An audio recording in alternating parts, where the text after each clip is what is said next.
Ces tempêtes qui viennent révéler les nôtres. Luc, chapitre 23, verset 44. Il était déjà environ la 6e heure, et il y eut des ténèbres sur toute la terre, jusqu'à la 9e heure. Verset 45. Le soleil s'obscurcit. Fin de citation. La question que l'on peut se poser, c'est qui a provoqué ces prodiges, qui ne vont durer au final que 3 heures? Est-ce que c'est l'agonie du Fils de Dieu crucifié? Ou bien est-ce que ce sont les actes mauvais des hommes? La connaissance de Dieu m'amène à ne pas considérer les choses à partir de lui, à partir de Dieu, mais plutôt à partir de nous-mêmes. Les derniers mots de Jésus-Christ sont des mots de pardon, ce ne sont pas des mots de vengeance, et la gloire de Dieu est dans la victoire sur le mal. Lui, il n'a pas besoin de le vaincre, le mal, alors que pour nous, il est notre objectif premier. Si bien que le monde créé par Dieu avec ses lois serve à nous interpeller en premier. Le péché, c'est vrai, le péché a de grandes conséquences sur notre environnement. La crucifixion de Jésus correspond sans doute à un niveau de péché très élevé, d'une élévation telle qu'elle a créé des ténèbres sur toute la terre. Ainsi, plus le péché abonde, plus l'ampleur des désastres climatiques s'accentue. Avant qu'il y ait eu le déluge, je vous lis Genèse chapitre 6. L'Éternel vit que la méchanceté des hommes était grande sur la terre, et que toutes les pensées de leur cœur se portaient chaque jour uniquement vers le mal. Fin de citation. Mais Dieu a changé sa loi. Il a décidé de ne pas laisser la nature aller jusqu'à terme et tout anéantir. La Bible, plus précisément le livre de la Genèse, nous explique la loi de Dieu. Et dans cette loi, Elohim, qui est le Dieu pluriel, avait prévu que, passé un certain seuil du péché, il se repentirait d'avoir créé l'homme. Et le déluge balayerait alors toute vie humaine sur la terre. Or, après Noé, Dieu se repentit du mal qu'il voulait faire et décida de ne plus exterminer l'être humain de la planète. Néanmoins, il faut le dire, les œuvres humaines continuent de rendre actif la loi de Dieu. Job chapitre 24 verset 19.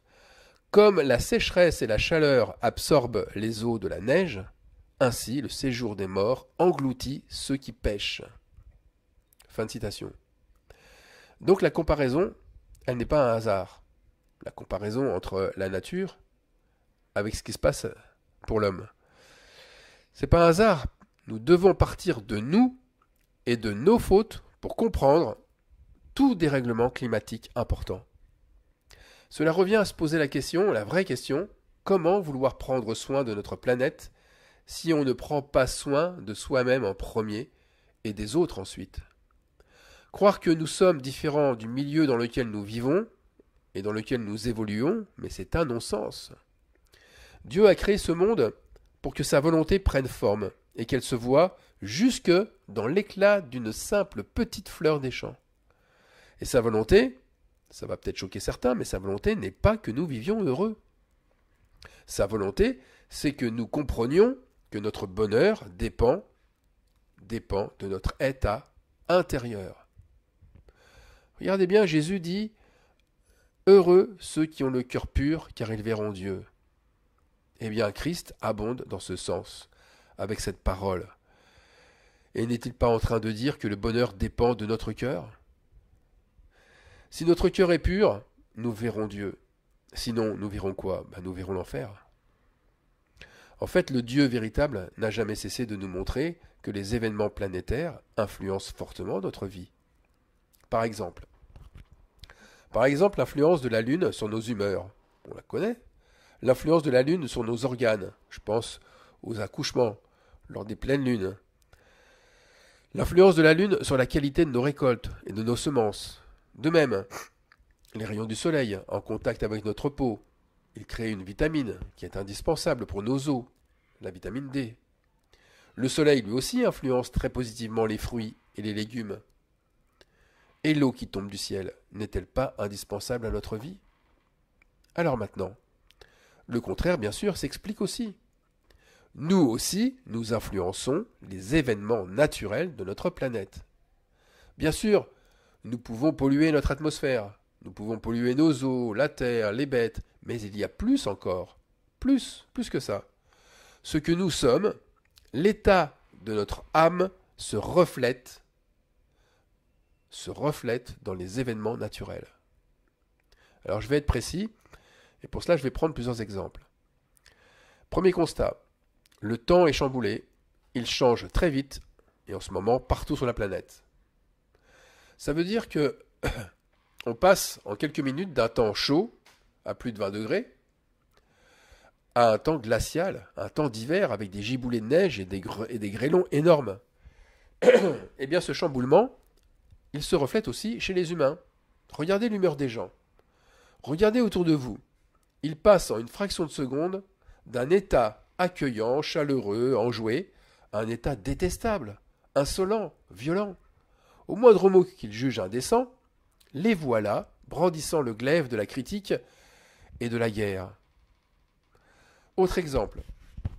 En l'espace de quelques minutes, les pluies peuvent abonder avec des cumuls équivalents à des quantités d'eau de plusieurs mois et inonder rues, voitures, habitations, etc. Alors les victimes perdent tout de manière quasi instantanée. Eh bien par des mauvaises nouvelles, ou bien par des accusations émises sur les réseaux sociaux et qui se partagent à l'infini en quelques minutes, une personne, comme une famille d'ailleurs, peut tout perdre. Sa dignité, son honneur, sa réputation. Le chaos climatique est de même nature que le chaos provoqué par un petit smartphone entre nos mains. Un autre exemple encore. Les chaleurs insupportables. Des chaleurs qui dépassent les 40 degrés. Mais qu'est-ce que ça veut dire? Eh bien, que nous supportons de moins en moins notre prochain. Nous suffoquons pour un rien. Nous nous angoissons continuellement. Les gens angoissés et perturbés psychologiquement n'ont jamais été aussi nombreux. Les services de psychiatrie sont débordés. Les anxiolytiques, les antidépresseurs, les somnifères sont devenus des médicaments les plus vendus aujourd'hui. La France, elle est dans le peloton de tête dans le monde pour la consommation de ces produits. L'OMS, l'Office mondial de la santé, m'indique que les troubles anxieux sont la catégorie des troubles mentaux la plus répandue dans le monde. On peut dire que les causes sont très multiples, mais en premier, il y a la peur de la guerre, par exemple, d'une guerre imminente, la peur d'un nouveau virus, comme on l'a connu avec le Covid, la peur du cancer, qui sévit partout, la peur de perdre ses moyens d'existence, le chômage, etc., la peur de perdre le contrôle sur les choses et les gens. Toutes ces phobies, elles dessèchent les organismes de la même manière qu'une chaleur torride permanente le fait aussi. Les saisons sont déréglées, tout le monde le dit. Le temps est déréglé, les cyclones, les tempêtes, les typhons, ça ne cesse d'interférer dans l'actualité. Eh bien, regardez l'état des gens. C'est pas meilleur. Ils sont complètement déréglés. Ils sont en décalage. Ils perdent leurs repères. On appelle ce dérèglement le trouble spatio-temporel. La personne, elle est incapable dans ces cas-là de se situer précisément dans le temps. Elle mélange les jours, les événements, et elle a du mal à restituer la chronologie des événements. Elle ne sait plus si une visite a eu lieu la veille ou 3 jours auparavant. Elle ne sait plus par moment où elle se trouve. Alors mon but, c'est pas de rajouter de la peur à la peur ou de continuer à faire peur. Mon but, c'est de faire réaliser l'interaction constante qui existe entre la nature et ses extrêmes avec l'être humain et ses extrêmes. Maintenant, examinons ce verset. L'Éternel répond à Job au sein de la tempête. La tempête va permettre à Job d'entendre Dieu, mais de l'entendre différemment, et même de le comprendre alors qu'il ne le comprenait plus du tout. La tempête va lui faire comprendre qu'il ne tonne pas de sa voix comme Dieu, qu'il est petit, fragile, que son humilité est salutaire, beaucoup plus d'ailleurs que son savoir et sa sagesse. Job chapitre 37, les versets 5 à 13. Dieu tonne avec sa voix d'une manière merveilleuse. Il fait de grandes choses que nous ne comprenons pas. Il dit à la neige, tombe sur la terre, Il le dit à la pluie, même aux plus fortes pluies. Il met un sceau sur la main de tous les hommes, afin que tous se reconnaissent comme ses créatures. L'animal sauvage se retire dans une caverne et se couche dans sa tanière. L'ouragan vient du midi, et le froid des vents du nord. Par son souffle, Dieu produit la glace. Il réduit l'espace où se répandaient les eaux. Il charge de vapeur les nuages et les disperse étincelants. Leurs évolutions varient selon ses desseins. Pour l'accomplissement de tout ce qu'il leur ordonne, sur la face de la terre, habiter. C'est comme une verge dont il frappe sa terre, ou comme un signe de son amour qu'il les fait apparaître. Fin de citation. Voyez, Dieu, c'est vrai, montre son visage dans les merveilles de la nature qu'il a créée. Mais il montre aussi le nôtre, notre visage. Lorsqu'il met un sceau sur la main de tous les hommes, n'est-ce pas sa manière de nous suivre? Il nous suit à travers les œuvres de la nature. L'animal sauvage, le prédateur, qui n'est pas agressif, mais qui en nous voyant fait marche arrière, mais c'est un moyen de montrer l'œuvre de l'homme en vis-à-vis. Cet être humain-là manifeste un cœur pur. Il est comme Daniel, protégé dans la fosse aux lions. Il ne s'agit donc pas de reconnaître Dieu dans la nature, mais de reconnaître que Dieu souhaite que la nature nous montre ce que nous sommes. Si nous sommes agressifs, la nature se montrera agressive envers nous. Si nous sommes dans la paix de Dieu, la nature et ses extrêmes, c'est-à-dire l'ouragan, les tornades, la foudre, les bêtes sauvages, la nature ne nous touche pas. La nature révèle l'homme comme l'homme révèle la nature. Il y a bien une réciprocité. Il ne s'agit évidemment pas de finir par être idolâtre avec la nature. Suivre la nature, copier la nature, ça c'est bien. La preuve, on a copié quand même les oiseaux pour apprendre à faire des avions. C'est bien, c'est une bonne chose. Mais copier, ça a ses limites. Et vouloir devenir comme la nature aussi, ça a ses limites. Dieu n'a jamais mis de loi dans le but de vouloir faire un avec la nature. Ce sont des considérations qui sont belles, elles sont philosophiques, elles sont artistiques, elles sont belles, elles sont louables, elles sont même bienfaisantes, mais elles n'ont rien à voir avec ce que Dieu a instauré. Il s'agit en fait de regarder la nature selon deux prismes. Le premier prisme révèle la gloire de Dieu. Cette gloire qui montre la simplicité et la beauté de la vie dans des organismes complexes. Alors, ces organismes, c'est la vie animale, la vie végétale. Ou alors c'est de montrer aussi cette beauté, cette gloire de Dieu à partir de phénomènes qui allient beauté et effroi, comme les tornades, les ouragans.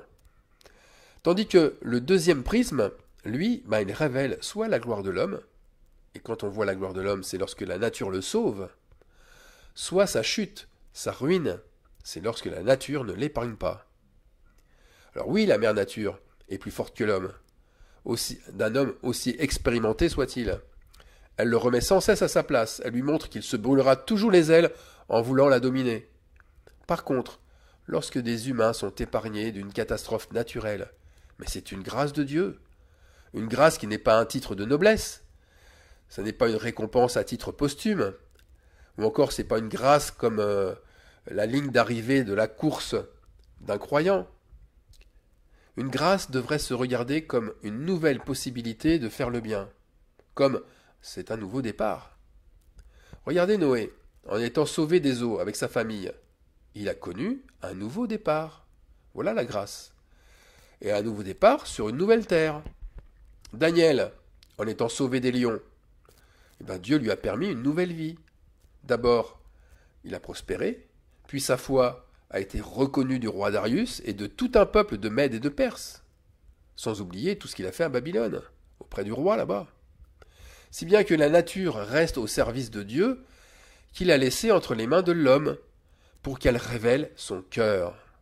En un mot, les tempêtes révèlent les nôtres. Et les tempêtes nous aident à vivre selon la grâce de Dieu, en refusant de nous laisser conduire et de nous laisser asservir par nos instincts naturels. Voilà le but de la nature pour Dieu envers sa création, nous. Amen.